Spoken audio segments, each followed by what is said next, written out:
The morning sky above New Thylos burned red with fire and smoke. Governor Kyung-ho stood on the cracked balcony of the colony administration building, watching enemy ships tear through the clouds like angry metal birds. His blue skin had turned pale with fear, but his forearms remained steady as he gripped the railing.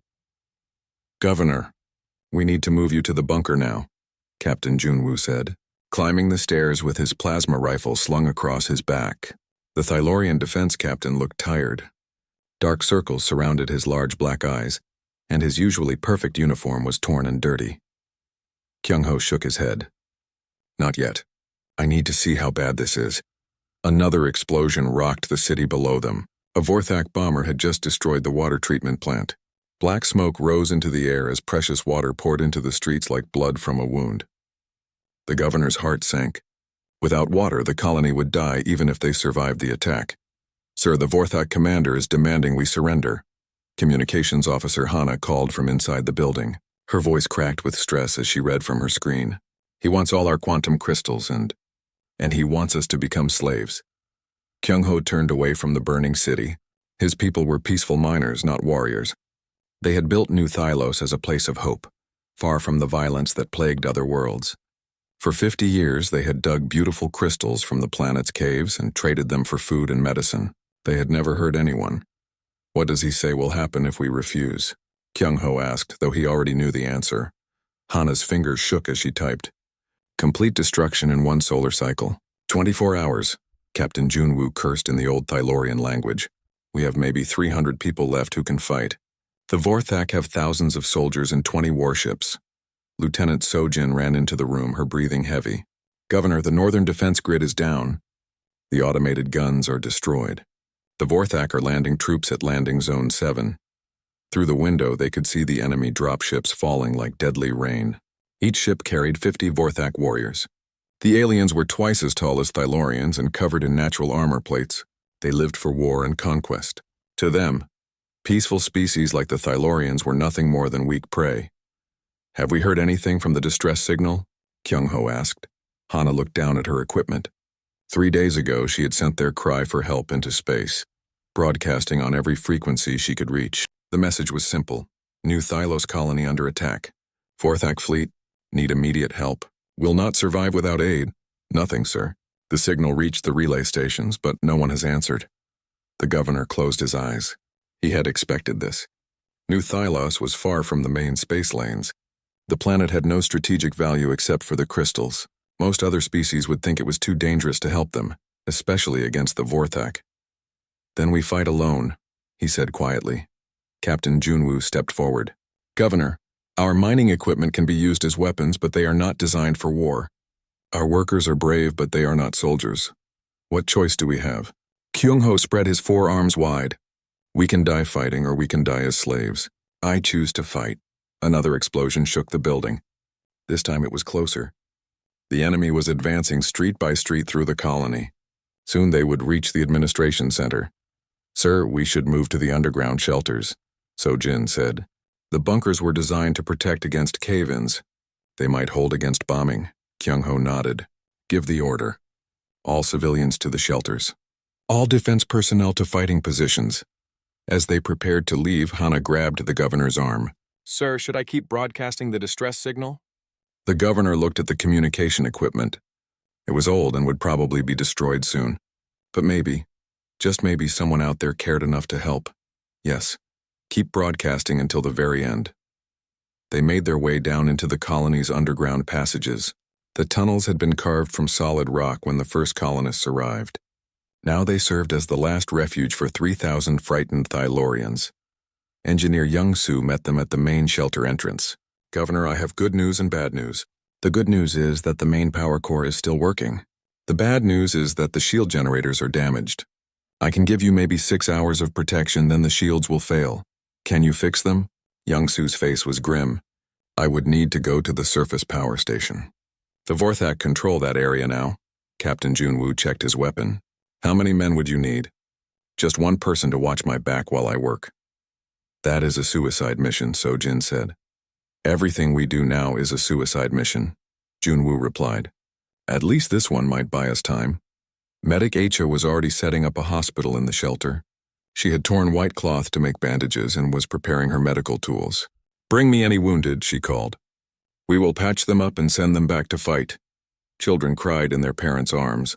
Elder Thalorians prayed to their ancient gods. Young adults who had never seen war tried to comfort each other. The air smelled of fear and desperation.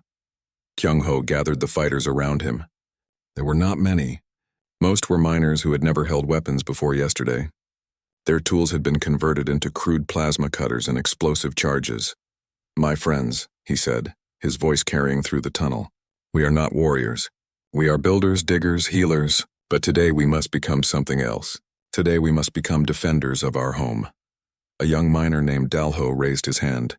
"Governor, why should we die for rocks in the ground? Maybe the Vorthak will let some of us live if we give them what they want."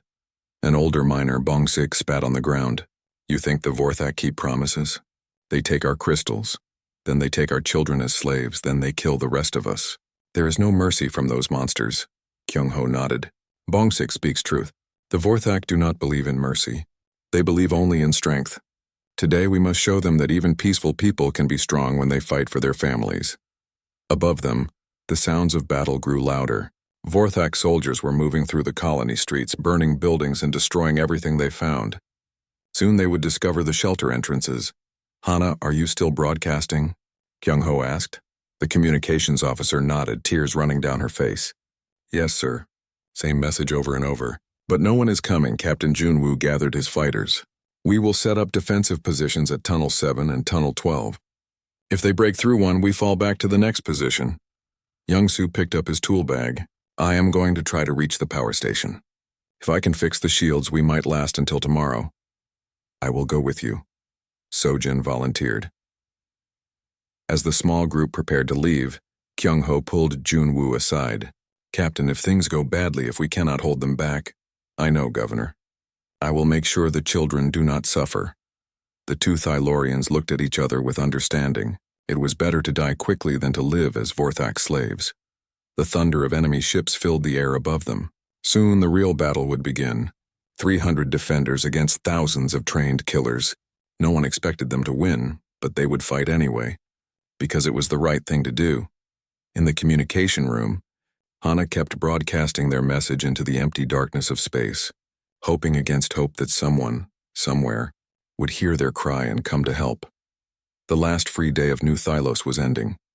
Tomorrow would bring either salvation or death. The distress signal traveled through space for 3 days, jumping from relay station to relay station like a message in a bottle thrown into an endless ocean. Most species ignored it. The Vorthak were known to be vicious fighters, and New Thylos was far from anyone's territory. Why risk ships and lives for strangers? The signal finally reached New Sol, a human frontier world on the edge of explored space. The message arrived at the Terran Defense Corps headquarters at 0300 local time, when most of the base was asleep. Communications specialist Yu Jin was pulling the night shift in the signal analysis room. She was tired and drinking her 4th cup of coffee when the computer alerted her to an incoming distress call. At first, she thought it was another merchant ship with engine trouble. Then she read the message. "Oh no," she whispered, and immediately called her supervisor. Within 10 minutes, the message was on Admiral Minho's desk. The admiral was a tall man with gray hair and scars on his hands from his days as a fighter pilot. He had been commanding human forces on the frontier for 15 years. He had seen many distress calls, but something about this one made his stomach tighten. Yujin enhanced the signal. "I want to hear their voices." The young woman's fingers flew across her keyboard. Soon the desperate voice of communications officer Hana filled the room. Even translated into human language, the fear and hope in her voice was clear. New Thylos colony under attack. Vorthak fleet. 3,000 civilians. Need immediate help. Will not survive without aid. Please, anyone who can hear this, we have children here. Please help us. Admiral Minho closed his eyes. He remembered the Thylaurians. 20 years ago, during the Proxima crisis, Thylaurian medical ships had saved thousands of human colonists from a plague. The blue-skinned aliens had risked their own lives to help strangers, asking for nothing in return. Captain Dong-hyun entered the room, still putting on his uniform jacket. "Admiral, I came as soon as I heard." "What is the situation?" Minho played the message again. When it finished, Dong-hyun shook his head. "Sir, New Thylos is outside our territory. Earth Command has standing orders not to interfere in conflicts beyond the border. If we send ships there, it could be seen as an act of war. The Thylorians are not our enemies, Minho said. No, but the Vorthak are nobody's friends either. They have a large fleet. Any rescue mission would be extremely dangerous. Dongyun pulled up a star chart on the wall screen. Look at this, sir. New Thylos is here, deep in unclaimed space. It would take our fastest ships 3 days to reach them through normal hyperspace routes. Admiral Minho studied the map. He had been in the military long enough to understand political reality. Earth Command would never approve a rescue mission this far from human space. Too risky, too expensive, too likely to start a larger war. But he also remembered holding Thylorian children in his arms during the Proxima evacuation. He remembered how their doctors had worked for days without sleep to save human lives. What ships do we have available? He asked. Donghyun frowned. Sir, surely you are not considering... Answer the question, Captain. Well, the experimental stealth dreadnought Baiko just finished its trials. Captain Taemin and his crew are the best we have. But sir, it is only one ship. Minho walked to the window and looked out at the shipyard. The Baiko sat in its dock like a sleeping giant. It was the most advanced warship humanity had ever built, loaded with experimental weapons and stealth technology. But it was designed for reconnaissance, not fleet battles. What about ground forces? Colonel Yoonji's Marine Battalion is here for training exercises. They are our best assault troops. The Admiral made his decision. Get me a secure line to Earth Command. For the next hour, Minho argued with politicians and generals on Earth. They told him the mission was too dangerous, too expensive, too likely to cause diplomatic problems. They reminded him that humans had their own colonies to protect. When the call ended, Captain Donghyun looked at his commander's face.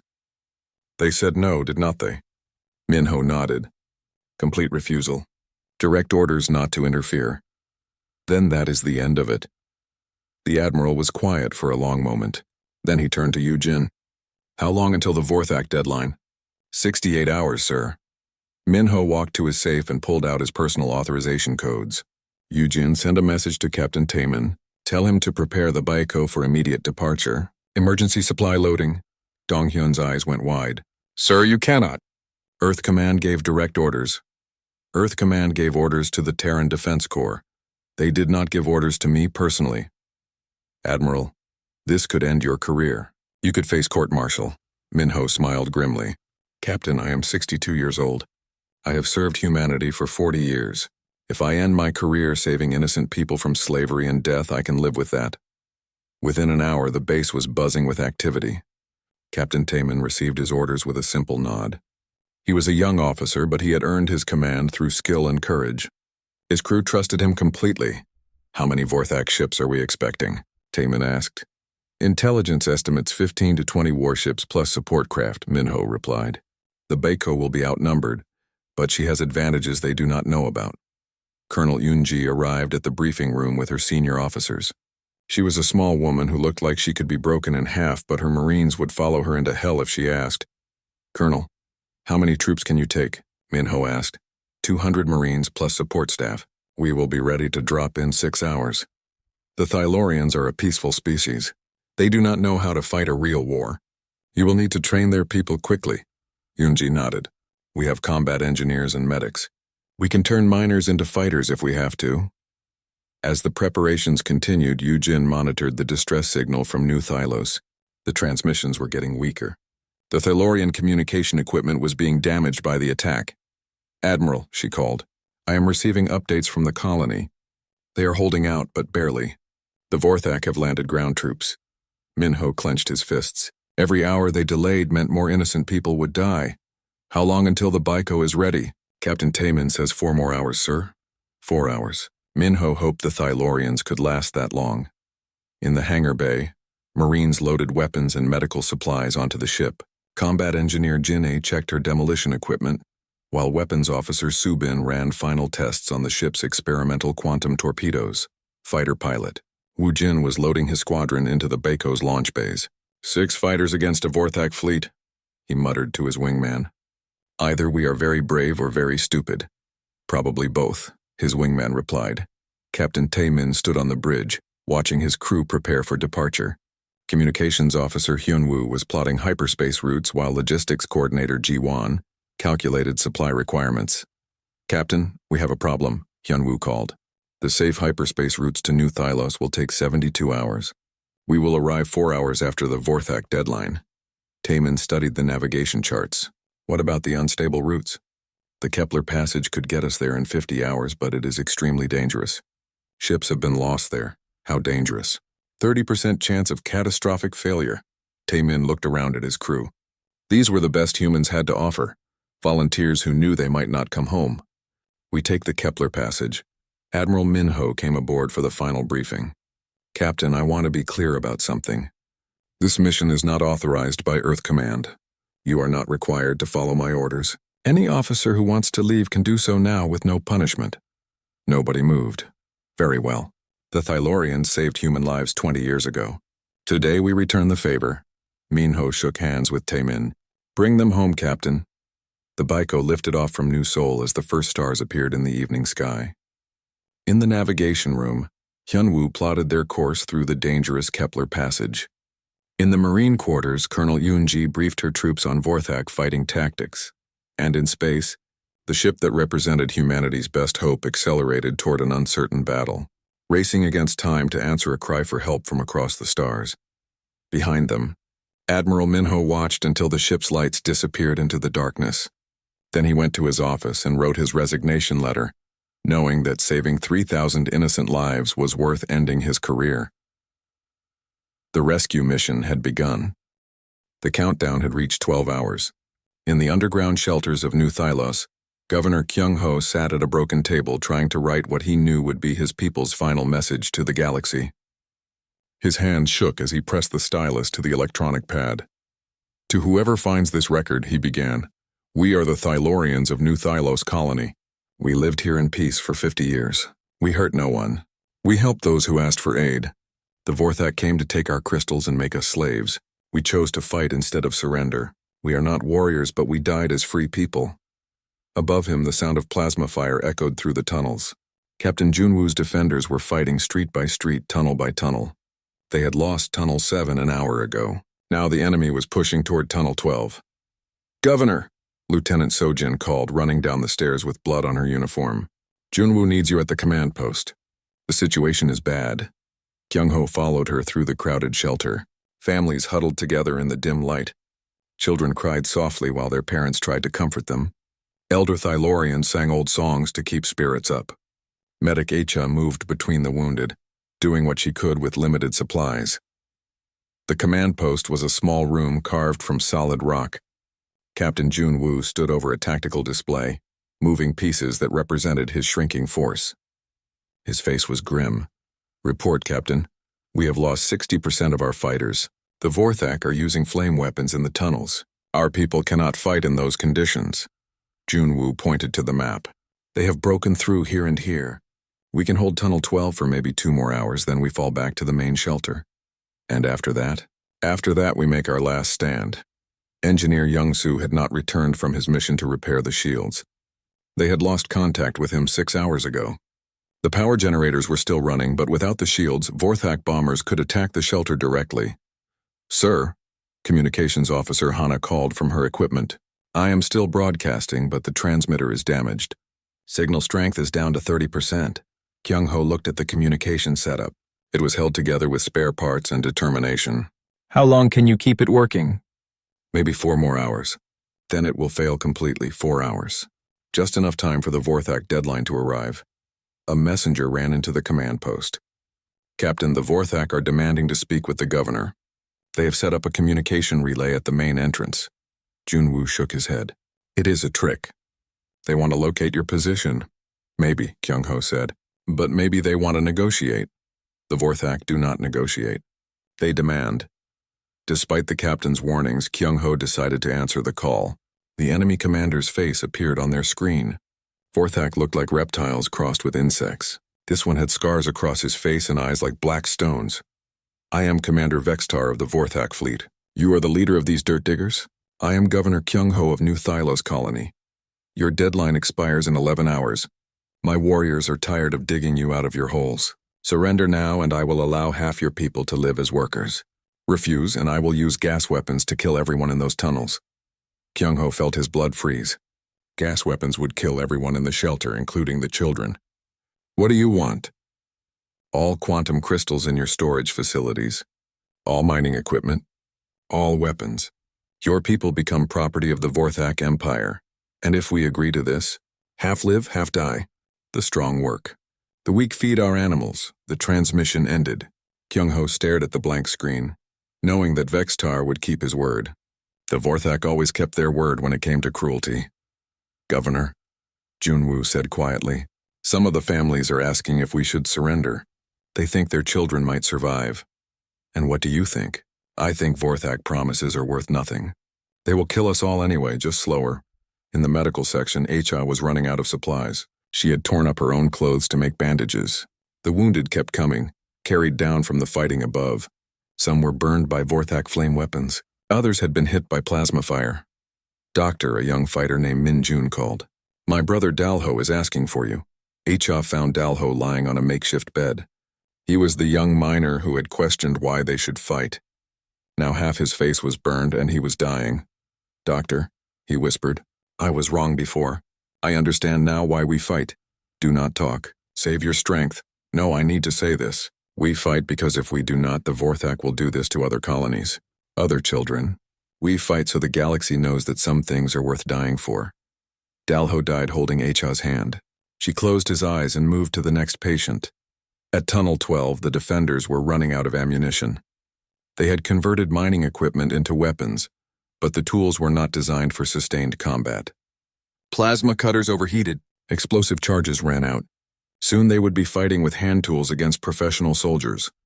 Fall back, Junwoo ordered. Destroy the tunnel supports as you retreat. The Thylorians activated mining charges to collapse the tunnel behind them. Rock and metal fell like thunder, sealing off that route.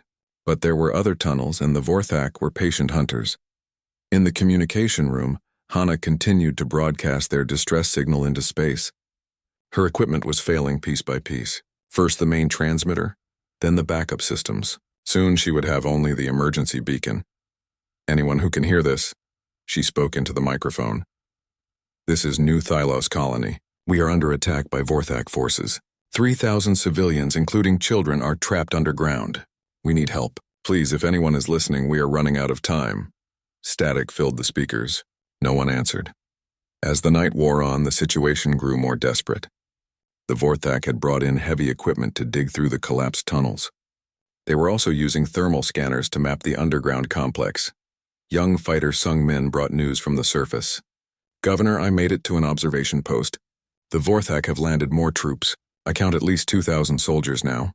2,000 trained killers against fewer than 100 wounded defenders. What about their ships? Still in orbit. 20 warships that I could see. Kyung-ho nodded. Even if they somehow drove off the ground forces, the orbital bombardment would finish them. In the children's section, teachers tried to keep the youngest ones calm. They told stories and sang songs. Some children asked when their parents would come back from the fighting. The teachers did not know what to say. As dawn approached, Hana detected something strange on her instruments. Governor, I am getting readings from the edge of the system. Something big moving very fast. Vorthak reinforcements? I do not know. The energy signatures are different, not like anything in our databases. Captain Junwoo checked his tactical display. Could be a merchant ship jumping to hyperspace. Sometimes they pass through this system. But the readings were growing stronger, multiple large objects moving at incredible speed toward the inner system. Governor, Hana said, her voice filled with sudden hope. These ships are transmitting on military frequencies. But not Vorthak frequencies. Who then? I do not know. The computer cannot identify the signal type. Above them, Vorthak Commander Vextar was also watching the approaching ships. His tactical officer reported contacts at the edge of the system. Identification? Unknown, sir. The ships are using stealth technology. We can barely detect them, Vextar smiled. Probably pirates hoping to steal our prize. Deploy the fleet to intercept. Kill any ship that refuses to leave. He was not worried. His 20 warships could handle any pirate force. This was just an inconvenience before the final assault on the colony. In the shelter, Governor Kyung-ho gathered his remaining fighters. Maybe 100 people who could still hold weapons. They looked tired and scared but determined. My friends, he said, we have fought well. We have shown the galaxy that peaceful people can be brave when they must be. Whatever happens now, we die with honor. Above them, strange ships dropped out of hyperspace like falling stars. Ships unlike anything the Vorthak had ever seen. Ships that moved with deadly purpose toward the dying colony. The longest night of New Thylos was about to end, but whether it would end in death or salvation remained to be seen.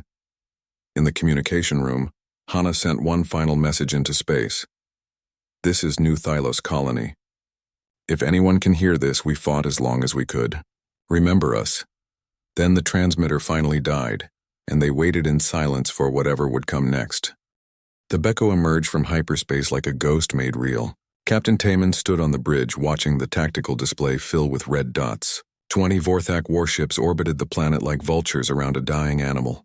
Status report, he ordered. All systems green, weapons officer Subin called.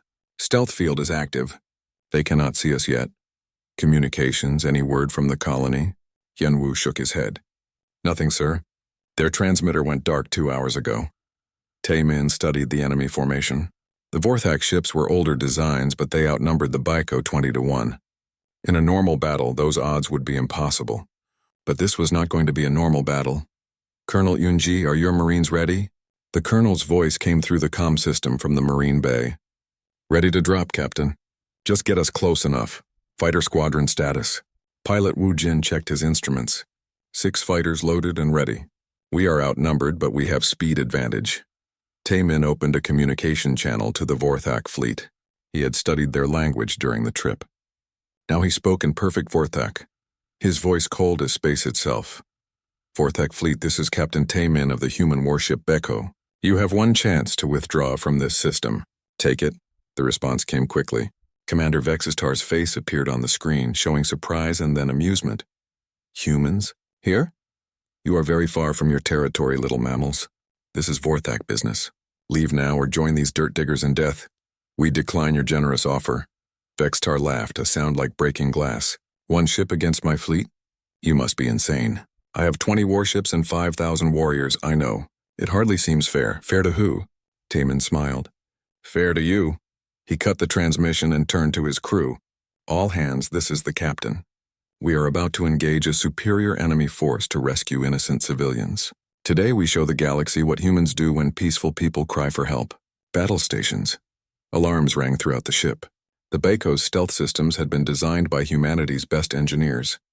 To Vorthak sensors, the human ship simply did not exist until it wanted to be seen. Target the command ship, Taemin ordered. Full spread of quantum torpedoes. Subin's fingers danced across her controls. Torpedoes locked, firing. The Beko's experimental weapons were unlike anything the galaxy had ever seen. Quantum torpedoes could phase through normal shields and detonate inside enemy hulls. The Vorthak flagship erupted in blue fire as its reactor core went critical. First kill confirmed, Subin reported. 19 targets remaining. Now the Vorthak could see them. The human ship appeared on their screens like a demon materializing from nothing. Return fire came immediately, but the Beko was already moving. Its advanced engines pushing it faster than should have been possible. Launch fighters, Taemin commanded. 6 human fighters burst from the Beko's launch bays like angry hornets. Wu Jin led his squadron in a diving attack on the nearest Vorthak cruiser. His plasma cannons tore through enemy armor while his wingmen targeted the ship's weapon systems. This is Fighter 1, Wu Jin called. Their shields are weaker than expected. We can hurt them. On the surface of the planet, the Vorthak ground forces were in chaos. They could see the battle in space, but had no idea who was attacking their fleet. Commander Vexistar was supposed to be invincible. How could 1 ship challenge 20? In the underground shelter, the Thylorians felt the vibrations through the rock. Governor Kyung-ho looked up at the ceiling. What is happening up there? Captain Junwoo checked his instruments. Energy readings are off the scale. Some kind of space battle. The ships Hana detected? Must be, but who would fight the Vorthak for us? They had their answer when the first human drop pods began falling like meteors through the planet's atmosphere. Each pod contained 4 Marines in powered armor, carrying weapons that could level buildings. Colonel Yunji's pod hit the ground near the colony's main entrance. She kicked open the door and stepped out, her armor's sensors scanning for enemies. 50 Vorthak soldiers were dug in around the administration building. Marines, you have targets. Take them down. The human assault was devastating. Marine rifles fired projectiles that could punch through Vorthak armor.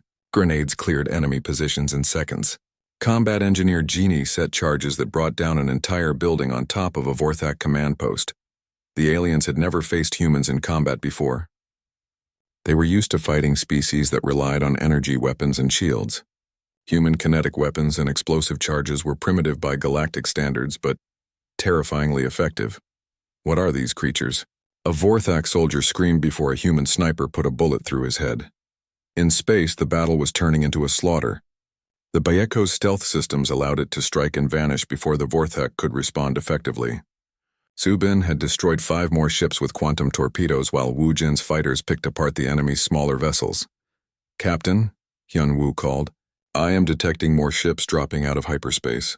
Human reinforcements." 3 more human warships appeared at the edge of the system. Admiral Minho had decided to follow his conscience all the way. If he was going to face court-martial for saving lives, he might as well do it properly. "This is Admiral Minho to all Vorthak ships. Surrender immediately or be destroyed." Commander Vexitar, now commanding from a damaged cruiser, was furious. "Impossible. How did humans get here so fast? Our intelligence said their closest fleet was weeks away." His tactical officer was panicking. "Sir, we have lost 8 ships. The enemy weapons are cutting through our shields like they do not exist. All ships focus fire on the lead human vessel. Kill it and the others will run." But the Vorthak had made a fatal mistake. They assumed humans would fight like other species, using long-range weapons and careful tactics. Instead, the Baiko accelerated directly at the enemy formation, its armor absorbing hits while its weapons fired continuously. "Ramming speed," Taemin ordered calmly. "Sir?" Subin looked confused. "You heard me. Ramming speed." The Baiko smashed through a Vorthak destroyer like a missile through paper. The enemy ship broke apart, its pieces spinning into space.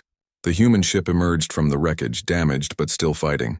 On the planet, Colonel Yunji's Marines had broken the Vorthak siege. Human soldiers moved through the colony like a cleansing fire, destroying enemy positions and rescuing trapped civilians. "Medical teams forward," Yunji commanded. "Find the survivors." Marine medic Hyunwoo followed the colonel into the underground tunnels. They found the shelter entrance blocked by rubble. "Engineering, we need this cleared now." Janae set shaped charges to blast through the debris. When the dust settled, they could see into the Thylorian shelter. Hundreds of blue faces looked back at them in amazement. Governor Kyung-ho stepped forward, not quite believing what he was seeing. You are humans?" "Yes, sir." "Colonel Yunji, Terran Marine Corps. We received your distress signal. But you are so far from your territory. Why did you come?" Yunji removed her helmet, showing a young woman's face marked by determination. "Because you called for help. In space, the Vorthak fleet was collapsing. Half their ships were destroyed or disabled. The survivors were trying to retreat, but human fighters pursued them relentlessly. Commander Vextar made one last attempt to salvage victory. All remaining ships target the planet's surface. If we cannot have the crystals, no one can."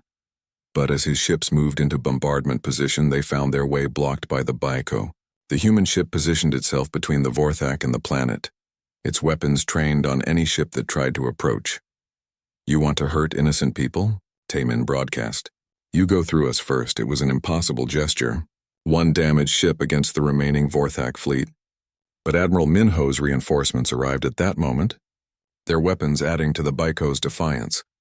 The last Vorthak ships fled into hyperspace, leaving behind their dead and their dreams of conquest. On the planet's surface, Thylorian civilians emerged from their shelter to find human Marines standing guard. Children who had been crying in fear now stared in wonder at their rescuers. "Are we safe?" young Dalsu asked his mother. Before she could answer, Colonel Yunji knelt down to the child's level. "Yes, little one. You are safe now. The bad people are gone. Are you angels?" Yunji smiled. "No, we are just humans. But we came as fast as we could." In the shelter's communication room, Hana managed to repair her equipment enough to send one more transmission into space. This time her message was different. "This is New Thylos Colony. We are safe. The humans came. They saved us all. Let the galaxy know that when innocent people cry for help, humans answer the call." The battle was over. 3,000 lives had been saved. And across the galaxy, Other species would soon learn that humanity had a new reputation. They were the ones who came when no one else would, the ones who heard every cry for help. 3 days after the battle, New Thylos looked like a different world. Human supply ships had arrived with food, medicine, and construction equipment. The burned buildings were being rebuilt, and the streets that had run with blood now buzzed with activity. Governor Kyung-ho stood in his rebuilt office, watching human and Thylorian workers repair the colony together. It still seemed impossible that help had come from so far away, but the evidence was everywhere he looked. "Governor," Captain Taman said, entering the room with a data pad, "the damage assessment is complete. We can have your colony fully operational within 2 weeks." "Captain, I still do not understand why you came. New Thylos has no strategic value. We are far from human space. Your government did not even authorize this mission." Tamian set down the pad and looked out the window. A human marine was teaching Thylorian children how to play a human game with a ball. "Do you remember the Proxima crisis 20 years ago?" "Of course. The plague that killed thousands of humans. Thylorian medical ships saved my sister's life during that crisis. She was 8 years old, dying in a refugee camp. Your doctors worked for 3 days without sleep to find a cure." Taman turned back to the governor. "She is married now with children of her own. When Admiral Minho asked for volunteers, I was the first to raise my hand." Kyung-ho felt his throat tighten with emotion. "One child's life led to saving 3,000 people? That is how humans think. Every life matters. Every debt is remembered." In the medical center, Thylorian Dr. Acha worked alongside human medic Yunwoo to treat the wounded. The human had brought advanced medical equipment that could heal injuries in hours instead of weeks. "Your technology is amazing," Acha said, watching a bone regenerator repair a child's broken arm. "Your people's courage is more amazing," Hunwoo replied. "You held out against impossible odds with mining equipment as weapons. That takes a special kind of strength. We had no choice. Everyone has a choice. You chose to fight instead of surrender. You chose to protect your children instead of saving yourselves. That is why we came." Outside the medical center, Colonel Yoonji supervised the construction of a new defense station. Her Marines worked alongside Thylorian miners to build walls and weapon emplacements. "Colonel," Combat Engineer Jin-A called, "the Thylorians are asking if we are going to stay permanently." Yoonji looked around at the peaceful colonists. They were farmers and miners, not soldiers. Without protection, they would be helpless if other raiders came. "Tell them we are staying as long as they need us." In the communication center, Hana had rebuilt her equipment with human help. Now her transmissions could reach across the galaxy. She was sending a very different message than 3 days ago. "This is New Thylos colony to all ships in this sector. We are safe and operational. Human forces are providing security. Any ship in distress is welcome here for aid and repairs." Already, 3 merchant vessels had stopped for supplies. Word was spreading that New Thylos was under human protection. Pirates and raiders were avoiding the system entirely. Admiral Minho arrived from New Seoul with additional ships and supplies. He found Governor Kyung-ho in the colony's memorial garden, where they had built a monument to those who died defending their home. "Governor, I wanted to apologize for not arriving sooner." Kyung-ho shook his head. "Admiral, you came when others would not. You risked your career and your ships for strangers. What is there to apologize for? 63 of your people died waiting for help that should have come faster. 63 people died fighting for freedom. Because of your actions, 3,000 people lived. Their children will grow up free. That is a good trade." Minho placed a wreath at the memorial. "Earth Command has officially censured me for conducting an unauthorized military operation. They are transferring me to a research position. I am sorry. Do not be. I am 62 years old. I have had my career. These 3 days saving your people, this is the thing I'm most proud of." That evening, the colony held a celebration. Human and Thylorian foods filled tables in the main square. Children from both species played together while adults shared stories and laughter. Communications Officer Yu-jin sat with Hana, teaching her how to use the new human equipment. "This transmitter can reach Earth directly," Yu-jin explained. "If you ever need help again, just call." "Will humans always come when we call?" Yu-jin looked around at the mixed crowd of humans and Thylorians. "Humans have a saying, 'No one fights alone.' If you are our friend, we will always come." Captain Junwoo approached Captain Taman with a bottle of Thylorian crystal wine. "I wanted to thank you for saving my people. You saved yourselves. We just helped with the heavy lifting." Your Marines fought like demons. I have never seen anything like it. Taman smiled. Humans are peaceful by nature, just like Thylorians. But when someone threatens innocent people, we become something else. What do you become? Dangerous. Fighter pilot Wu Jin was surrounded by young Thylorians who wanted to hear about the space battle. How did you defeat so many ships? One child asked. Teamwork, Wu Jin replied. And we had better weapons. But mostly we knew we were fighting for something important. What was important? You, all of you. Every person in this colony was worth fighting for. As the night wore on, Governor Kyung-ho made a formal announcement. Friends human and Thylorian, today we establish a new tradition. Every year on this date we will celebrate Liberation Day. We will remember those who died defending our home, and we will honor those who came from the stars to save us. The crowd cheered. Human Marines and Thylorian miners raised their glasses together. Later, Kyung-ho walked with Admiral Min-ho to the edge of the colony. In the distance, they could see the construction lights of the new human defense station. Admiral, what happens now? Now your colony becomes part of something larger. Humanity is expanding its protection network. Any species that wants our friendship can have it. And the price? No price. Just friendship. Help us when we need help, and we will do the same for you. It seems too good to be true, Min-ho pointed up at the stars. Humanity learned something important when we first went to space. The galaxy is a big, dangerous place. The only way to survive is to help each other. Other species do not think this way. Then we will teach them. In the weeks that followed, news of the rescue spread across the galaxy. Other species began to reconsider their opinions of humans. The strange mammals from the third planet were becoming known as the ones who kept their promises. 3 months later, when Zephyrian pirates attacked the Aldorian trade station, human ships arrived within hours. 6 months after that, human medical ships helped fight a plague on Korthak Prime. Each time, the humans asked for nothing in return except friendship. Captain Tae-min received a new assignment, commanding the first ship in the human protection fleet.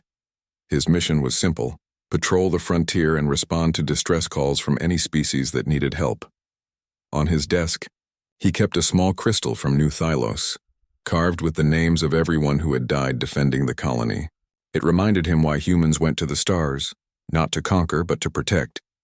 The galaxy was slowly learning that when peaceful people cried for help, humans would answer. Every time, without fail, without question, and in the depths of space, on worlds threatened by raiders and tyrants, that knowledge brought hope. Communications Officer Hana continued to broadcast from New Thylos, but now her message was different. She had become the unofficial voice of the Human Protection Network, relaying distress calls and coordinating rescue operations. This is New Thylos Station to all ships, she would say at the beginning of each broadcast. Remember that no one fights alone. Help is always coming. And across the galaxy, on 1,000 worlds in 1,000,000 hearts, that simple promise took root and grew. Humans had found their place among the stars, not as conquerors or rulers, but as the ones who came when others could not. The ones who heard every cry for help. The ones who always answered the call.